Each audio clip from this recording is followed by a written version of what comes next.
Chapter 18. New Rules.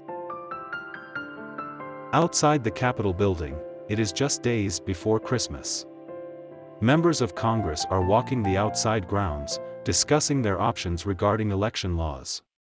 While outside, they keep a safe distance from the protesters and reporters on the street and watch as soldiers keep the boisterous crowds at bay.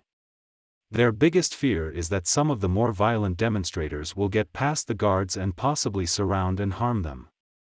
They also realize that the reporters that are present would enjoy the chaos because the headlines would sell more newspapers. Inside the Capitol building, on this December 22, 1876, the members of the Committee on Privileges, Powers and Duties of the House of Representatives are assembled. Representative J. Proctor Knott of Kentucky, who is the chairman of the committee, is seated at the center of the table. He is surrounded by the other 11 congressmen who make up the committee, and they are reviewing all the election documents. Their focus is to make any major decisions and possibly write any new laws pertaining to the current election rules. Rising from his chair, Congressman Knott takes a moment and looks around at the men gathered before him. He picks up some of the papers and begins to read out loud the final decision of the rules. Congressman Abram Hewitt is one of the 12 on this committee, and he sits listening attentively while Knott reads the resolution out loud.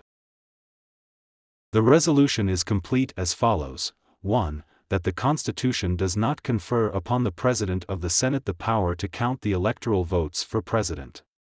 2. That he may only receive, preserve and open them. 3. That the Senate and House only may examine and ascertain the votes to be counted. 4. That in the exercise of this power the House is at least the equal of the Senate. 5. That no vote can be counted against the judgment of the House. Knott places the document back on the table and looks at the other members.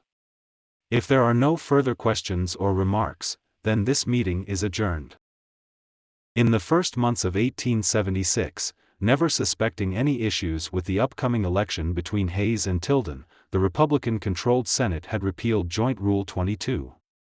This rule provided for both houses of Congress during an electoral count that both houses would have to see eye to eye, meaning that they would agree on counting a certificate as legal or it would be thrown out. Now on this December day, in the hallway just outside of the committee room, Democratic Speaker of the House Samuel Randall waits for Congressman Abram Hewitt, one of Tilden's campaign managers, to leave the room.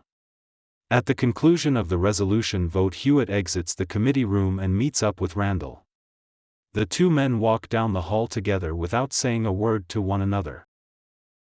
After gaining a safe distance out of earshot, Randall says to Hewitt, "With the 22nd Joint Rule repealed and this new resolution passed by committee, the Republican Senate must abide by the law of the Constitution. We can object in the House and a certificate can be thrown out." Senator Thurman offered Tilden 3 courses to follow. Hewitt replies: fight, back down, or arbitrate. Tilden has chosen the latter of the 3. Slowing his stride, but continuing to walk, Randall takes a moment before answering: "If it was my presidency, I would fight."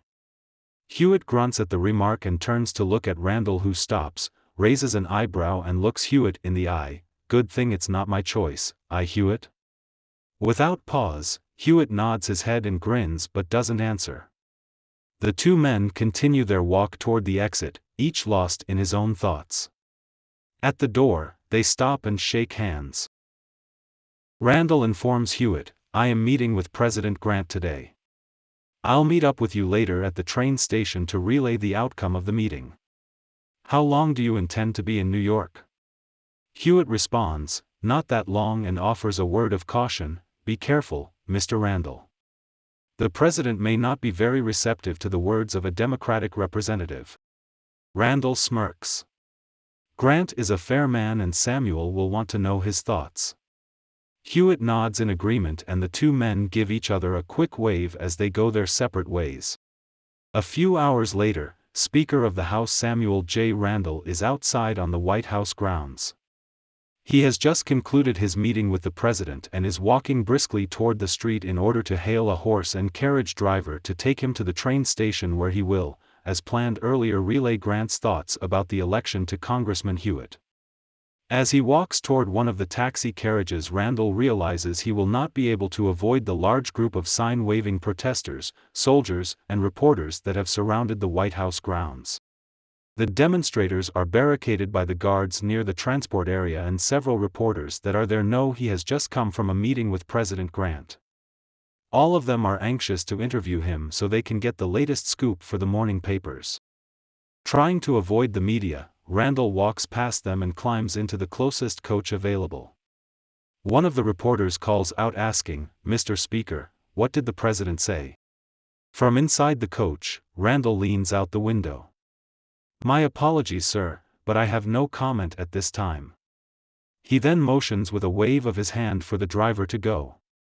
The driver moves his horse slowly forward through the gathering on the street. A few more reporters follow the slow-moving carriage, and one yells out, "The president told me he would not seat any man in the White House, but would be bound by the action of Congress whether the choice is Tilden or Hayes." Randall is intrigued by the reporter's declaration. Again he leans out the slow-moving carriage window and says to the driver, "Halt the carriage for a moment." The driver pulls back on the reins and stops the horse. Randall then looks out at the people surrounding the coach, and eyes the man who has just gained his interest. "Did you just say you talked to the president and asked who he preferred?" "Well, actually, no. I did not. The president came out here earlier to talk to us." Astonished, Randall smiles and says, "That is the cheekiest thing I've ever heard a president to do." "I heard Congress is going to count Hayes in rightly or wrongly," interjects another reporter. "I heard he will be seated in the White House. Any comments from you?"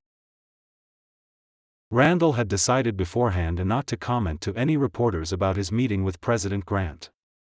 He decides now, however, to find out what else the reporters have heard.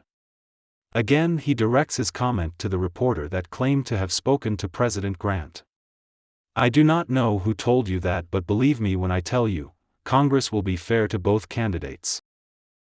A tongue-tied moment of silence follows his statement, during which he motions his driver to move on.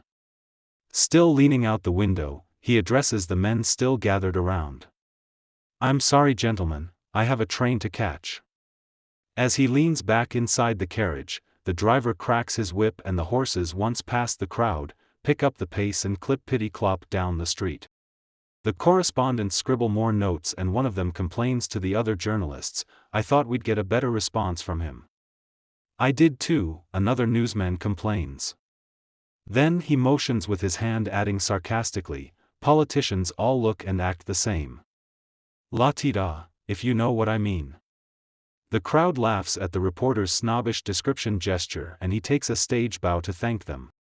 Early in the evening at the Tilden estate, a fire burns brightly in one of the mansion's several fireplaces. This particular hearth is located in the reading room. Nearby, Samuel is snuggled into one of his favorite chairs and is reading a book.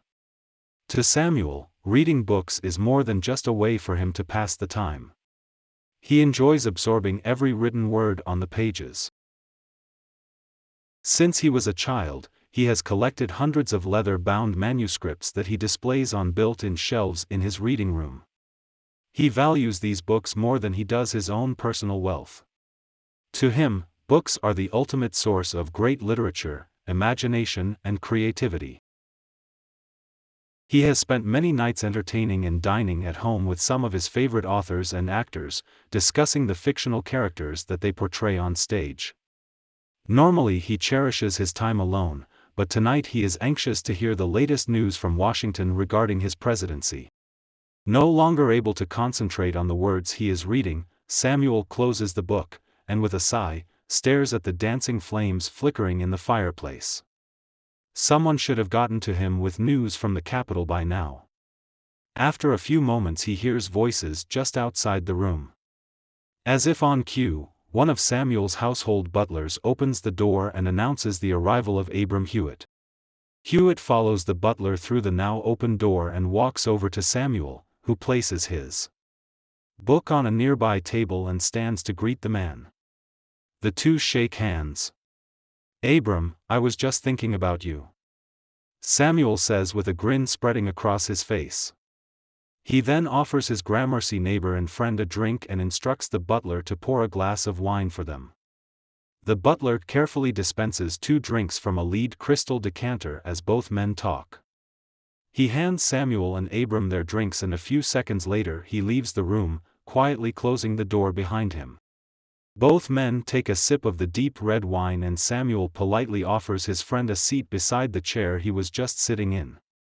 After both men are comfortably seated, Samuel is more anxious than usual and hopes the wine will relax him. Samuel quickly prompts his friend, "So Abram, what did the committee decide?" Before answering, Hewitt takes another sip of the delicious vintage and takes pleasure in the growing warmth in his belly after his rather long and chilly ride from the capital. "First I will tell you of President Grant's exact words to Randall. He says that no man can take the office of president unless the people believe he has been fairly elected."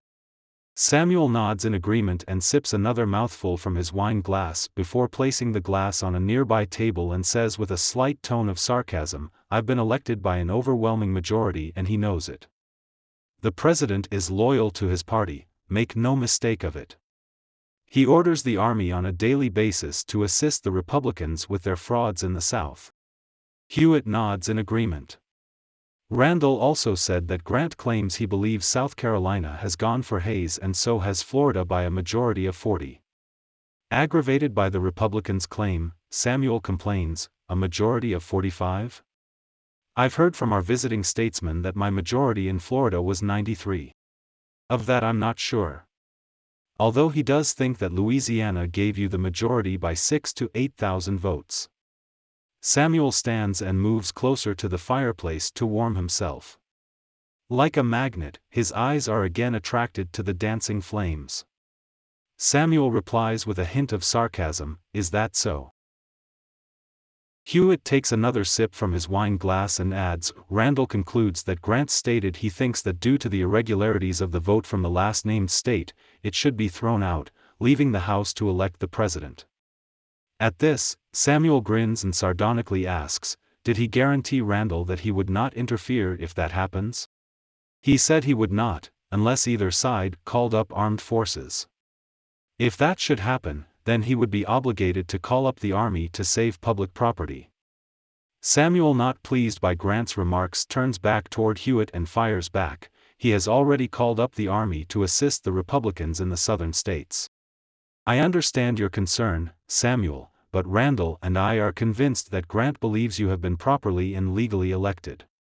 Still defiant, Samuel barks, "I am elected. The Republicans just won't give in to it. Florida is under their control by the Republican fraudsters." Annoyed, he folds his arms across his chest trying to contain his anger. "Did you hear about Drew and the Florida governor's race?" Hewitt raises his eyebrows slightly. "I've heard Governor Stearns is taking full advantage and declaring the win for himself." Samuel shakes his head in disgust. Drew had to appeal and sue for a recount. The Florida State Supreme Court has authorized it. Samuel, who very rarely displays his temper to anyone, walks over to the window to disguise it. "Maybe I should sue for a review of the ballots Republicans are tossing out." Continuing to look out the window, his mood suddenly lightens when he sees 4 of Mary's friends walking up the steps. Relaxing slightly, he waves at them from the window and calls out, "Mary, your friends are here for a visit." Hewitt sees the change in his friend's demeanor and realizes that their discussion is over. Standing, he pulls a sealed paper from his jacket pocket and walks over to Samuel, who is still standing by the window. He hands him the new committee resolutions to review. "These are the 5 resolutions. Review them tonight and we will discuss this again in the morning." Samuel turns to Hewitt, takes the paper, nods in agreement and walks to his desk and lays the papers down on it. As the butler proceeds to the front door to greet the new arrivals, Mary opens the door to the reading room. Upon seeing Hewitt, she walks in to greet him, smiling. Hewitt leans over to give her a brief kiss on the cheek. "Mr. Hewitt, it's so nice to see you again." "You too, Mary," he answers. The 3 of them move toward the adjoining living room, where they find Mary's socialite friends already inside, having just been escorted in by the butler. Before moving to join her friends, Mary leans over and whispers in Samuel's ear, just loud enough for Hewitt to hear. "It's your affections they seek, my dear brother, not mine." Without waiting for a reply, she quickly walks over to join her friends. Samuel turns to Hewitt and shrugs his shoulders and has an amused grin on his face. Hewitt chuckles at the remark, then turns to Samuel. "We'll talk again tomorrow." He shakes Samuel's hand and walks to the front door. Just as he reaches the entry hall, Samuel calls out asking, "When do you meet with Speaker Randall again?" "I return to Washington in the afternoon," Hewitt answers. "Good," replies Samuel, as he walks Hewitt to the front door. "Please thank him for me for all his efforts. And yours as well. I know everyone in the party is working long hours, and I want you all to know, I do appreciate everything that is being done on my behalf." Hewitt smiles. "It is our sworn duty to serve our constituents. They elected you with their ballots, and Governor Hayes knows it. If he doesn't have the integrity to concede, he has no honor." Samuel stands at the open door and watches Hewitt go down the stairs and casually walks toward his family's townhouse, which is only a few doors away. After a moment, Samuel closes the door, shutting out the cold night air, and strolls back into the living room where the ladies are already engaged in a lively conversation. Samuel is aware he has more pressing issues to deal with concerning the presidency, but decides that for the moment he is going to take a few minutes to chat with the socialites who he knows will lighten his mood. The women pause for a moment, acknowledging his entrance with warm smiles, before they start chattering again to update Mary and him on current events regarding the New York social scene. Mary catches her brother's glance and winks at him. Samuel winks back and continues to politely listen to the ladies' chatter. A day later, during the early evening hours, Congressman Randall and Hewitt are inside the Capitol privately conversing with each other while walking down the corridor. Several other congressmen nod their usual good mornings and pleasantries as they pass by. Continuing their conversation, Randall says to Hewitt, "I've been informed that the Republicans have been intercepting our wires and duplicating them." Hewitt's facial expressions reveal he is angered by the information and asks, "How did that happen?" Randall lowers his voice, speaking softly so that the people passing by cannot hear. William Orton, a close friend of the Republican Party, is president of the telegraph company. Hewitt stops and leans against the wall.